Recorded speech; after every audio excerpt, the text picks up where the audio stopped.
হ্যাঁ গো বড় ভাই, বলছি আইপিএল শুরু হয়ে গেছে? কবে হলো? না মানে আমার মনে হচ্ছে না যে আইপিএল শুরু হয়েছে, মনে হচ্ছে কোনো ওডিআই সিরিজ না হলে টেস্ট সিরিজ চলছে। এত স্লো ভাই, বিরক্ত লেগে যাচ্ছে। কত ধিক ধিক করে খেলছে প্লেয়াররা বলে দেখিনি। আচ্ছা ধিক ধিক করে খেলুক, স্লো রানই হোক, বাট একটু এন্টারটেনিং ম্যাচ তো হোক, একটু ক্লোজ এনকাউন্টার তো হোক।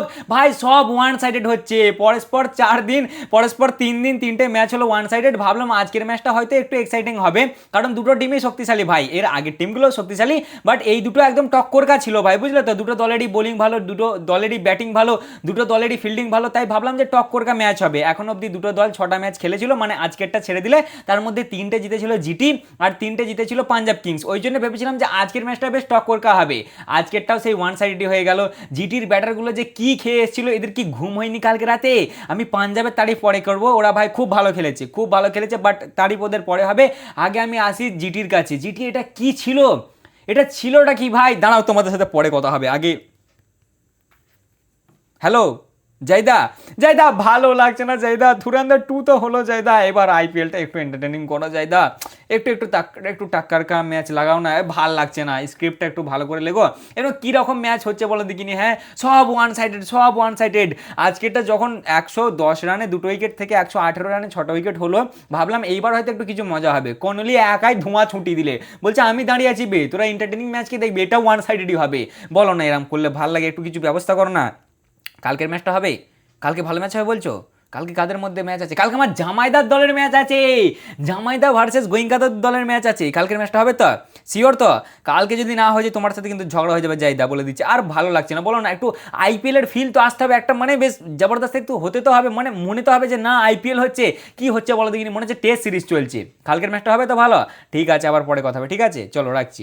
আসলে আমি জাইদাকে ফোন করেছিলাম, বুঝলে তো, আমাদের জাইসাদাকে, ওই যে মেন উনি তো আর কি আমাদের স্ক্রিপ্ট রাইটার। ওনাকে বললাম যে একটু এন্টারটেনিং ম্যাচগুলো করো, না হলে মজা আসছে না। যাই হোক এইবার আসা যাক জিটির কাছে। জিটি ভাই সেলুট, সেলুট, বুঝলে তোমাদেরকে সেলুট। ফিল্ডিং বোলিং একদিকে আর ব্যাটিং আরেক দিকে। ফিল্ডিং বোলিং চলছে 2026-এ, ব্যাটিং চলছে 1990-এ। মানে কী রকম ব্যাটিং ছিল এটা ভাই, কী রকম ব্যাটিং! এটা টি20-র ব্যাটিং, আরে বাপরে বাপরে বাপরে, আর বললো না, আর বললো না, মনে হলো দুঃস্বপ্ন দেখছি।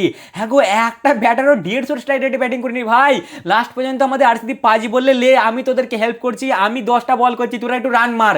তাতেও এরা করতে পারলে না কিছু ভাই। 10টা বল করলে আমাদের পাজি একটা ওভারে, সেই ওভারটাতেও 12 রান হয়েছে। মানে ভাবো এরা কীরকম ব্যাটিং করেছে। 11 বলে 13, 27 বলে 29, 17 বলে 25, 33 বলে 38, 118 strike rate, 114 strike rate, 147 strike rate, 115 strike rate. এটা কি? এটা হচ্ছে এটা কি ভাই? তোমরা ভেবেছিলাম যে একটু এন্টারটেনিং ম্যাচ দেবে, তোমরা হয়তো একটু ভাই মানে একটু বেশ কাছাকাছি মোকাবলা দেবে, এটা তোমরা কি দেখালে বলো দেখিনি? হ্যাঁ তোমাদের কি ঘুম হয়নি কালকে রাতে? ভাই এরা যে কি ব্যাটিং দেখালে না, আমার জাস্ট মাথার ওপর দিয়ে যাচ্ছে। এখনো বলছে পাঞ্জাব ভালো খেলেছে, ওদের আমি তারিফ করছি পরে, বাট এরা কি ব্যাটিংটা দেখালে বলো দেখিনি? এদের যেন কোনো ইন্টেন্সিটি নাই, কোনো জোশই নাই। আমি ঘর থেকে গলা ফাড়ছি, জিটি এইবার মারবে, জিটি এইবার এক্সলেট করবে, জিটি এইবার কিছু করবে, ঘোড়ার ডিম। জিটি আমাকে এরকম বুড়ো আঙুল দেখে বললে কেলা, কিচ্ছু হবে না ওসব, হাঁ করে খালি বসেই থাক তুই। ভাই এরা 162-তে লেপটে গেলে ইয়ার। আমি লাস্টের দিকে ভাবলাম এইবার হয়তো একটু কিছু চার্জ করবে, লাস্টের দিকেও এরা সেই কিছু নয়, লাস্টের দিকেও এরা সাহেব ভাই দাঁড়িয়ে থাকলে হাঁ করে, লাস্টের দিকেও কিছু করতে পারলে না। মানে আর কিছু বলার নেই, এদেরকে একটু তো চার্জ করতে হতো। এরা গোটা ইনিংয়ে ভাই 3টে 6 মেরেছে, 2টো মেরেছে তোমার বাটলার, আর একটা মেরেছে মনে হয় গ্লেন ফিলিপস। গ্লেন ফিলিপ ভাই 3 বছর পরে আইপিএলে চান্স পেলে ভাবলাম ও কিছু করবে, ও সে 25 রানে চলে গেল। বাটলার ভাই গোটা টি20 ওয়ার্ল্ড কাপে একটাও 30 মারিনি ওর টিমের জন্য, এইখানে সে যাও মারলে তাও 33 বলে, 33 বলে 38। ওটা কি করবো বাটলার? তো ওটা আমরা করবোটা কি বলো? কি পারফরমেন্স দিলে তোমরা, আমি মোটেই হজম করতে পারছি না। 162, কমসে কম 170-80 তো মানাতে হতো। হ্যাঁ মানছি পিচটা একটু হয়তো টাফ ছিল প্রথম ইনিংয়ে ব্যাটিংয়ের জন্য, বাট ট্রাই তো করতে হতো না? এদের কেউ চেষ্টাই করছে না ভাই যে রান বানাতে হবে, কিছু করতে হবে, কোনো চেষ্টাই নেই। যাই হোক হেরে গেছে, আর বকে লাভ নেই, ওরা একদম যাচ্ছে তাই জঘন্য ব্যাটিং করেছে। তবে বোলিং ওরা ভালো করেছে, আর তার সাথেই ফিল্ডিংও মোটামুটি ভালোই করেছে। এইবার আসা যাক ভাই পাঞ্জাব কিংসের কাছে, যারা আজকের হিরো। এরা তো মাঝখানে ভয় লাগিয়ে দিয়েছিল ভাই। 110-এ প্রথমে 2 পাওয়ার প্লে জিটির ভালো গেছে, জিটি পাওয়ার প্লেতে যথেষ্ট ভালো রান বানিয়েছিল। কত তোমার পাওয়ার প্লেতে 54 1 উইকেটে, দুজনে ভালো স্টার্ট করেছিল, কিন্তু তারপর যে এদের কি হয়েছিল ওপরওয়ালাই জানে। প্রথমে 10 ওভারে 84 রান 2 উইকেট, তারপরে 10 ওভারে 78 রান 4 উইকেট, মানে কিছু বলার নাই।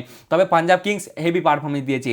প্রথমে পাওয়ার প্লে শুরুয়াত হয়, 55 রান বানায় একটা উইকেটে, তারপরে একটু স্লো হয়ে গেছিল, কিন্তু Cooper Connolly what a player ভাই, হোয়াট এ প্লেয়ার। ডেবিউ ম্যাচেতেই 72 রান 44 বলে, মানে হেভি খেলেছে ছেলেটা, হেভি, একাই দাঁড়িয়ে ছিল বুঝলে তো। বলছি কাউকে দাঁড়াতে হবে না, আমি আছি বাবা, ওয়াজি মাইন্ডসেট, বুঝলে তো, আমি আছি দাঁড়িয়ে, আমি দেখে নেবো এখানে। হেভি পারফরমেন্স দিয়েছে, আর আজকে আমি বলবো পাঞ্জাব কিংস ওর জন্যই ম্যাচটা জিতেছে। হ্যাঁ জানি অনেকটাই সহজ ছিল, পাঞ্জাব কিংস জিতে যেত, লাস্টে তোমার 10 বলে 16 রান লাগতো, পেরে যেত করতে, বাট একজনকে দাঁড়াতে হতো, কারণ এদের দাঁড়াচ্ছিল না কেউ। নেহাল বাদেরা এলো 6 বলে 3 রান বানিয়ে চলে গেল, শশাঙ্ক এলো 5 বলে 4 রান বানিয়ে চলে গেল, তারপর তোমার মার্কো এলো 10 বলে 9 রান বানিয়ে চলে গেল, স্টয়নিস এলো 2 বলে 0 রান বানিয়ে চলে গেল। দাঁড়ানোর এদের কেউ ছিল না, সেই জায়গায় দাঁড়িয়েছিল তোমার কুপার কোনালি, আর ও ভাই হেভি পারফরমেন্স দিয়েছে, মানে সেটা ভাঙাটার পারফরমেন্স দিয়েছে, বুঝলে তো। 4টে ম্যাচ হয়েছে এই সিজনে, এখনো তোমার হচ্ছে প্রথম ম্যাচ হলো আরসিবি ভার্সেস এসআরএইচ, এই সিজনে এখনো 4টে ম্যাচ হয়েছে, প্রথম ম্যাচ হয়েছে আরসিবি ভার্সেস এসআরএইচ, আরসিবির হোম গ্রাউন্ডে আরসিবি জিতেছে। দ্বিতীয় ম্যাচ হয়েছে তোমার এমআই ভার্সেস কেকেআর, এমআইয়ের হোম গ্রাউন্ডে এমআই জিতেছে। তৃতীয় ম্যাচ হয়েছে তোমার আরআর ভার্সেস সিএসকে, আরআরের হোম গ্রাউন্ডে আরআর জিতেছে। আর এইবার ম্যাচ হলো তোমার পাঞ্জাব ভার্সেস জিটি, পাঞ্জাবের হোম গ্রাউন্ডে পাঞ্জাব জিতেছে, পাঞ্জাবের হোম গ্রাউন্ডে পাঞ্জাব জিতেছে, কথা জড়িয়ে যাচ্ছে কেন। যাই হোক ভাই, পাঞ্জাবের এই মুল্লাপুরের রেকর্ড ভালো ছিল না, কিন্তু তারপরে ওরা জিতে গেছে। আর সম্পূর্ণ ক্রেডিটে আজকে দিতে হবে তোমার ভাই, বোলার ব্যাটার ফিল্ডার সব দিক থেকেই দিতে হবে ভাই, সবাই ভালো করেছে। তবে হ্যাঁ, স্পেশাল তারিফ কুপার কোনেলির, অ্যাবসলিউট সিনেমা ভাই, ছেলেটা ফাটিয়ে দিয়েছে, একা দাঁড়িয়েছিল, বুঝলে তো, মানে হেভি পারফরমেন্স দিয়েছে। তা মোটামুটি এই ছিল আজকের ম্যাচের খবর। আর একটু ডিটেলসে যাবো, আর একটু ডিটেলসই যাওয়া যাক। টস জিতে তোমার পাঞ্জাব কিংস দিয়ে বলে ফার্স্টে বল করবো, এরা ব্যাটিংয়ে আসে জিটি মোটামুটি ভালোই স্টার্ট করে, কিন্তু স্টার্ট করার পরে এদের কী যে হয় কী জানি ভাই। সাই সুদর্শন প্রথমে আউট হয়ে যায় 11 বলে 13 রান বানিয়ে, 118 স্ট্রাইক রেট, পাওয়ার প্লে এদের 54 হয় একটা উইকেটে। তারপর আমাদের গিল সাবও চলে যায় 27 বলে 39 রান, 144 স্ট্রাইক রেট। তারপরে গ্লেন ফিলিপসকে বহুদিন পরে আজকে চান্স দিয়েছে জিটি, মানে ভাই সেই লাস্ট 2023-এ খেলেছিল এসআরএইচের হয়ে, আবার এই 2026-এ খেললো তোমার জিটির হয়ে, কিন্তু সেরকম কিছু করতে পারলো না। 17 বলে 25 রান, 147 স্ট্রাইক রেট। তারপরে বাটলার টিমের জন্য একটাও ভাই 30 মারিনি, ঠিক আছে, এইখানে এসে একটা 30 মেরে দিলে, কিন্তু ভাই 33 বলে 38 রান, 115 স্ট্রাইক রেট। ওয়াসিম, বাটলারের ক্যাচটা যদিও তোমার ওই বাটলারের ক্যাচটা জেভিয়ার বাটলেট খুব ভালো নিয়েছে, আর তোমার ওয়াসিও সেই 16 বলে 18 রান। ভাবলাম ওয়াসি হয়তো লাস্টে একটু মানে ইম্প্রুভ করবে, মারবে একটু ভাই, পুশ করবে রানটা, ঘোড়ার ডিম, কেউ কিছু করলেই না, আসছে টুকটাক মারছে, আউট হচ্ছে চলে যাচ্ছে। দিয়ে ওয়াসিও বানালো তোমার 16 বলে 18 রান। তারপরে শাহরুখ খান, সেও কিছু করতে পারলেন না, 6 বলে 4 রান। তেবাতিয়া 10 বলে 11 রান। মানে আমাদের পাজি লাস্টে জিজানে ট্রাই করলে যে তোরা আরেকটু মার, কমসে কম 170 180 বানা, বাট ওরা বললে আমাদের আজকে মুড নেই, আমাদের মুডই নেই, আমরা আজকে বানাবো না, তোরা যা পারবি করে নিকে, ঠিক আছে। দিয়ে 162 রানে এরা দাঁড়িয়ে যায়, 6টা উইকেট এদের পরে ভাই, এরা জাস্ট 3টে 6 মেরেছে, ঠিক আছে, ওর বেশি 6 মারেনি। পাঞ্জাব প্রথম 4 ওভারই 4টে 6 মেরে দিয়েছে। বোলিংয়ের দিক থেকে যদিও দুটো ক্যাচও ড্রপ হয়েছে তোমার, এই তোমার কি বলো নামটা, গ্লেন ফিলিপসের একটা ক্যাচ ড্রপ হয়েছে, আর বাটলারেরও একটা ক্যাচ ড্রপ হয়েছে, তারপরেও এরা কিছু করেনি, মানে ভাবো এরা কি মুডে এসেছিল আজকে। তবে হ্যাঁ, বাটলারের ক্যাচটা জেভিয়ার বাটলেট খুব ভালো নিয়েছে, বুঝলে, হেভি বেস, মানে ওপর দিকে উঠে লাম মেরে বেশ ভালো ক্যাচটা নিল, মানে দাঁড়িয়ে চাপাক করে ধরে ফেললে। যাই হোক, বোলিংয়ের দিকে দেখতে গেলে তোমার ওর নামটা কি, খালি বাটলারই চলে আসছে কেন আজকে। বাটলেট 4 ওভারে 36 রান খেয়েছে, ইয়ানশান 4 ওভারে 20 রান খেয়ে একটা উইকেট নিয়েছে, বিজয় কুমার ভৈশাখ 4 ওভারে 34 রান খেয়ে 3টে উইকেট নিয়েছে, ভালো বল করেছে। চাহাল 4 ওভারে 24 রান খেয়ে 2টো উইকেট নিয়েছে, আর তার সাথে আরশদীপ পাজি 4 ওভারে 42 রান খেয়েছে, একটা উইকেটও নিতে পারেনি। এটা হলো তোমার পাঞ্জাব কিংসের। এবার চলে আসি তোমার পাঞ্জাব কিংসের বোলিং। এবার পাঞ্জাব কিংসের ব্যাটিংয়ের দিক থেকে দেখতে গেলে স্টার্ট মোটামুটি ভালোই হয় ভাই, হেভি স্টার্ট করে এরা। প্রিয়ান সারিয়া ইম্প্যাক্ট প্লেয়ার হিসেবে আসে, বাট কিছুই ইম্প্যাক্ট দিতে পারে না, প্রথমেই আউট হয়ে যায় ভাই সাহেব। 7 রান বানায় 8 বলে, দিয়ে পাওয়ার প্লেতে এদের 55 রান হয় এক উইকেটে। প্রভ সিমরান ভালোই খেলছিল, কিন্তু এও আউট হয়ে যায় তোমার 37 রান বানিয়ে 24 বলে। ভালোই চলছিল ভাই, 12 ওভারে এদের 110 রানে 2টো উইকেট পড়েছিল, কিন্তু আমাদের শ্রেয়াসদা পরস্পর 2টো 6ও মারে, কিন্তু 6 মারার পরেই না কুপার কানালি একটা বল মারে, আর আমাদের সিরাজদার হাতে যে লাগে, মানে খালি মানুষটার হাতে যেই লাগছে কেন বলো দেখিনি। সেই অস্ট্রেলিয়াতে গেল, সেখানেও হাতে নয়, সেখানে বুকে লেগেছিল, এইবারে হাতে লাগলো, জোরসে ভাই মারলো কুপার কানালি, বলটা এসে হাতে লাগলো, আর তারপরে বলে আউট হয়ে গেল লর্ড প্রসিদ্ধ ভাই, একদম ওয়াইল্ড কার্ড এন্ট্রি মেরে দিলে হঠাৎ করে। 6 নম্বর বোলার হিসেবে ইন্ট্রোডিউস করেছিল আজকে, লাস্টের দিকে মনে হয় 15 ওভারের আগে করিয়েছিল, মনে নাই 15 ওভারের আগেই করিয়েছিল। 15 ওভারটায় ব্যাক টু ব্যাক 2টো উইকেট নিয়ে নেয় ও, 10 বলে 3টে উইকেট 6 রান দিয়ে, 12 বলে 2টো উইকেট 3 রান দিয়ে, মানে বিশাল বল করতে লেগে যায় তোমার। সিরাজদা 18 রানে আউট হয়ে যায়, নেহাল বাদেরা 3 রানে, শশাঙ্ক 4 রানে, মার্কো 9 রানে, স্টয়নিস 0 রানে। একটা টাইমে মনে হয় ফেঁসে যাবে, কিন্তু বোর্ডে সেরকম রান ছিল না ভাই। আর দিয়ে লাস্টে তোমার বাটলেট আর কি ওর নামটা কুপার কোনালি মিলে দুজনে মিলে বানিয়ে দেয়। বাটলেট বানায় 5 বলে 11 রান, আর কুপার কোনালি তোমার 34 বলে 50 রান কমপ্লিট করে, আর 44 বলে বানায় 72 রান। 22 বছরের ছেলেটা ভাই, আজকে ডেবিউ ম্যাচ ছিল ওর আইপিএলে, আর প্রথম দিনই কাঁপিয়ে দিয়েছে, একদম absolute cinema, top notch performance দিয়েছে। 167 রান 7 উইকেটে 19.1 ওভারে এরা বানিয়ে দেয় 5 বল থাকতে থাকতে 3 উইকেটে এই ম্যাচটা জিতে যায় পাঞ্জাবের এখানে রেকর্ড ভালো নেই ভাই, মুল্লাপুরে বেশিরভাগ ম্যাচ পাঞ্জাব হারে, বাট আজকে জিতে গেছে। এই সিজনের শুরুটাই এরকম হয়েছে, সবাই হোম গেমগুলোই জিতছে। কালকে ম্যাচ, হ্যাঁ আগে জিটির বোলিংটা বলে নিই। জিটির বোলিংয়ের দিকে সিরাজ 2 ওভারে 15 রান, জিটি বোলিং ভালো করেছে, ফিল্ডিংও মোটামুটি ভালোই হয়েছে, কিন্তু বোর্ডে অতটা রান থাকতে হবে তো যেটা বোলাররা ডিফেন্ড করবে বলো, সেরকম রানই নাই গো।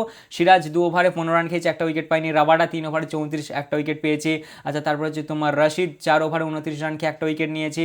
আশোককে আজকে ডেবিউ করেছিল, আশোক 3 ওভারে 31 রান খেয়ে একটা উইকেট নিয়েছে। ওয়াসি 3.1 ওভারে 27 রান খেয়ে একটা উইকেট নিয়েছে। আর তোমার রাবাডা তো বললাম, ওর নামটা কি, আমাদের প্রসিদ্ধ, লর্ড প্রসিদ্ধকে ভুলে যাচ্ছি কি কথা গো, লর্ড প্রসিদ্ধ 4 ওভারে 29 রান খেয়ে 3টে উইকেট নিয়েছে।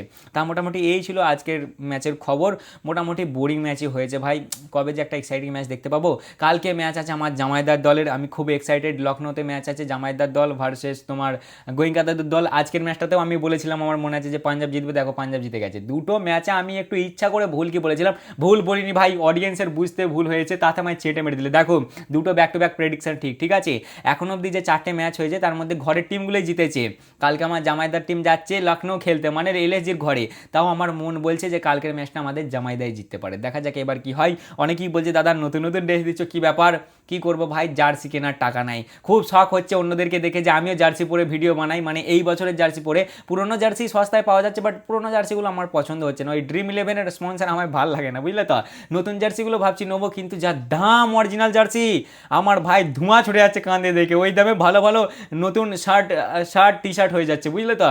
ওই জন্যই ভাই একটু মনটা খারাপ, ওই জন্যই এই জামা প্যান্ট, আমি এই জামা গেঞ্জি পরছি। নাহলে খুব শখ হচ্ছে যে তোমার কি বলে অফিসিয়াল কেন, নর্মাল জার্সিগুলো হলেও চলবে, বাট আমার এখানে আমি যে এরিয়ায় থাকি সেই এরিয়াতে পাওয়াও যাচ্ছে না ভাই। আর যেখানে পাওয়া যাচ্ছে দামের গাদা বলছে, আর কেউ নেয়ও দেওয়ার মতন, বুঝলে তো। এই হচ্ছে কাহানি। দেখা যাক কালকের ম্যাচটায় আমার প্রেডিকশন, আমার জামাইদার দল জিতছে, আমি চাই জামাইদার দল জিতুক, ঠিক আছে।